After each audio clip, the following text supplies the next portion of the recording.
अस्सलाम वालेकुम दोस्तों, अल्हम्दुलिल्लाह खैरियत से होंगे। दोस्तों, आज हमारे साथ हैं ऑल इंडिया मजलिस इत्तेहादुल मुस्लिमीन के प्रदेश संयुक्त सचिव मिर्ज़ा मुकर्रम बेग साहब। मुकर्रम भाई, वालेकुम सलाम। मुकर्रम भाई, अभी जो समाजवादी पार्टी में नए नए शामिल हुए हैं नसीमुद्दीन सिद्दीकी साहब, उन्होंने अभी पत्रकार ने पूछा कि ओवैसी के बारे में आप क्या कहना चाहते हैं, तो उन्होंने बोला कि कौन ओवैसी, कहाँ रहते हैं, तो इसके बारे में आप क्या कहना चाहेंगे? ये नसीमुद्दीन सिद्दीकी कौन? उस नसीमुद्दीन सिद्दीकी की बात कर रहे हैं जो बसपा में 18 मंत्रालय उनके पास रहे थे, शराब के मंत्री थे वो। भाई, उस नसीम सिद्दीकी की बात कर रहे हैं जो बहन जी को उन्होंने धोखा दिया था। उस नसीमुद्दीन सिद्दीकी की बात कर रहे हैं जो बहन जी की वीडियो वीडियो जनता के बीच में सुनाई उन्होंने। लेकिन ऐसा नहीं होना चाहिए। उस नसीमुद्दीन सिद्दीकी की बात कर रहे हैं जो कांग्रेस में गए, कांग्रेस में उन्होंने घास नहीं डाली, कांग्रेस ने इनको। उस नसीमुद्दीन सिद्दीकी की बात कर रहे हैं वो जिंदगी में कभी चुनाव नहीं लड़े। नहीं तो चुनाव में लड़े तो फिर 18 मंत्रालय महंगी ने कैसे दे दिए? उनको विधान परिषद से ज्यादा जाया करते थे। वो एक बार जिंदगी में चुनाव जीते, उसके बाद एक बार चुनाव हार गए, उसके बाद वो चुनाव कभी जिंदगी में लड़े नहीं तो दोबारा। नसीमुद्दीन सिद्दीकी अपने जीवन में सिर्फ एक बार चुनाव जीते हैं, लेकिन वो इतने बड़े मर्द मुजाहिद का मुकाबला कैसे करेंगे? मतलब उनको जो नकारने के, मैं उनको जानता ही नहीं हूँ, इतनी बड़ी झूठ। भाई देखिए, आज ओवैसी साहब 5 बार के एमपी हैं। जनता उनको प्यार करती है।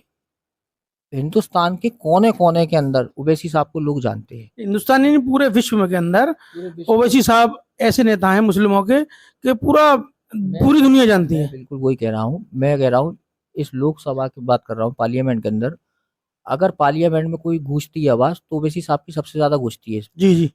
मेरा कहने का मतलब है, वैसे तो हमारे नेता को पूरा दुनिया जानती है, लेकिन मैं बता हिंदुस्तान की कोने की बात कर रहा हूँ कि एक एक कोने में हमारे नेता को, बच्चे से बच्चा, बड़े से बड़ा, घर घर इनको लोग जानते हैं ओवैसी साहब को। लेकिन उन्होंने कहा, उससे पहले उन्होंने ये कहा कि मैं हैदराबाद में मेरे रिश्तेदार रहते हैं, मैं ओवैसी साहब के साथ बिरयानी खा के आया हूँ। जब वो कांग्रेस से बाहर चल रहे थे, कांग्रेस से जब उन्हें घास नहीं डली, तो समाजवादी पार्टी आई। लेकिन समाजवादी पार्टी में वो गए हैं सिर्फ आजम खां का रुतबा कम करने के लिए, लेकिन आजम खां की वो जगह नहीं ले पाते। देखिए, आजम खान वो शख्सियत हैं जिनका रुतबा कोई कम नहीं कर सकता है, क्योंकि आज जो समाजवादी पार्टी के अंदर जो मुस्लिम है वो सिर्फ और सिर्फ आजम खान साहब की देन है।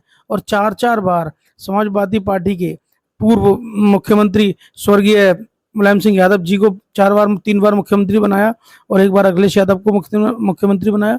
तो ये अखिलेश आजम साहब की देन थी, वरना कोई ऐसी हस्ती नहीं है समाजवादी पार्टी में कि उनका मुकाम कोई पाले। और ये तो इस तरीके की बात करी उन्होंने कि कौन ओवैसी, तब की ओवैसी के यहाँ खाना खा के आए थे, एक दिन का खाना खिलाया ओवैसी साहब ने। इनकी आंखों में शर्म नहीं थी, तो इन्होंने बोला कि कौन ओवैसी, ओवैसी साहब आपको एक आध बार और खाना खिला देंगे, उनको याद करिए। और जिस तरीके का आपने बोला कि कौन ओवैसी, आप उनका अगर फोटो लेके अपने घर में भी जाएंगे और अपने घर के बच्चे से पूछेंगे कि इनको जानते हो, तो आपके घर का बच्चा बोलेगा कि ये तो ओवैसी साहब हैं। लेकिन आपका फोटो लेकर के आपके पड़ोसी जाएंगे ना, तो वो कहते हैं कौन है ये, मैं जानता ही नहीं उसको। ये सही कह रहा हूँ, गलत कर रहा हूँ? बिल्कुल बिल्कुल सही बात है आपकी। आज मैं कई मोहल्लों में जाता हूँ, उत्तर प्रदेश का जॉइंट सेक्रेटरी हूँ, कई जिलों में मैंने दौरे करे हैं। मैंने देखा है जिससे कोई पार्टी से कोई मतलब नहीं है, वो भी ओवैसी साहब के एक चाय वाले के खोखे पे गया तो ओवैसी साहब का फोटो लगा हुआ था। लेकिन मैं इतने पूरे उत्तर प्रदेश में घूमा, नसीमुद्दीन सिद्दीकी का फोटो किसी खोखे वाले आम आदमी के नहीं है। आम आदमी के दिल में ओवैसी साहब ने जगह बना रखी है, और 2027 के अंदर उत्तर प्रदेश में ओवैसी साहब की लहर आ गई है। तो ऐसा है कि जो इंसान उस नेता का नहीं हुआ जिसने इनको नेता बनाया, इतना बड़े मंत्रालय दिए इनको, 18 मंत्रालय दिए, उस शख्सियत का नहीं हुआ ये, तो जिसने एक बार इनको रोटी खिलाई है उनका कहां से हो जाएगा बताइए? बिल्कुल नहीं होंगे सिद्दीकी साहब। ऐसा है, वो इनको मंत्रालय चाहिए, जनता से वो चुनाव जीत नहीं सकते।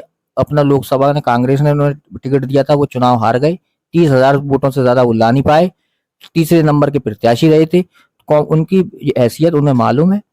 ओवैसी साहब की क्या पोजीशन है, जमीन और आसमान की मैं उनके बारे में बात नहीं करना चाहता, क्योंकि ओवैसी साहब आसमान है, वो जमीन है। उनका मुकाबला नहीं है, क्योंकि 5 बार आदमी जीत रहा है, तो ऐसे नहीं जीत रहा। ओवैसी साहब जनता के काम करते हैं, हर आदमी के सुख दुख में खड़े रहते हैं। हैदराबाद को आज जो नाम है, ओवैसी साहब की देन है। हैदराबाद के अंदर जो भी विकास होता है वो ओवैसी साहब की मेहनत है, चाहे वो किसी भी समाज का आदमी हो, चाहे वो हिंदू हो, मुस्लिम हो, सिख हो, ईसाई हो, चाहे वो दलित हो, सबकी आवाज उठाते हैं। एक हैदराबाद की एक आवाज है, और हैदराबाद की तो उठाते उठाते हैं, पूरे हिंदुस्तान के जो मुद्दे होते हैं, दलितों के, पिछड़ों के, मुसलमानों के, आदिवासियों के, सबके मुद्दे उठाते हैं, क्योंकि हमारे नेता सब समाज के नेता हैं। वो अकेले नहीं मुसलमानों की आवाज उठाते हैं, चाहे वो पाकिस्तान का मैटर हो, चाहे वो देश का कोई भी मैटर होगा, उसको पार्लियामेंट में सबसे पहले उठाने का काम ओवैसी साहब करेंगे। हाँ, तो ये इन्होंने जो बोला था ना, तो अपने राष्ट्रीय अध्यक्ष श्री अखिलेश यादव जी को खुश करने के लिए बोला था।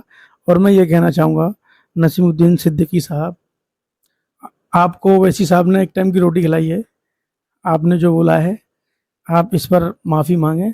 और जिसको पूरी दुनिया मर्द कलंदर के नाम से जानती है, आपको जानता कौन है? आपको कोई नहीं जानता है, याद रखिए। तो इस तरीके से ना कहें।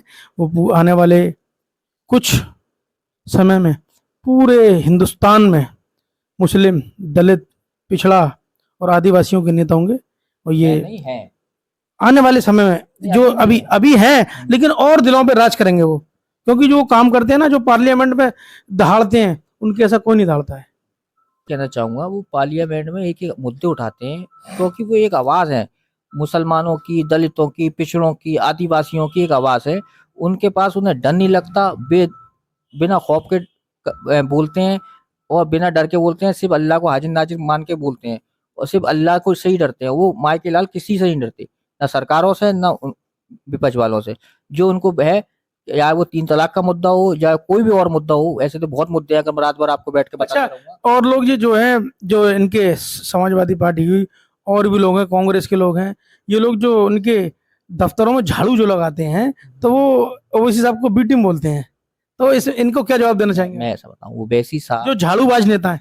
में देखो, झाड़ूबाज जो नेता हैं, उनकी रोटी रोजी जा चुकी है। उन्हें मालूम है कि ओवैसी साहब से लोग जुड़ रहे हैं, आम आदमी ओवैसी साहब से जुड़ रहा है। ये लोगों को भड़काना चाहते हैं, मुस्लिम लीडरशिप नहीं चाहते।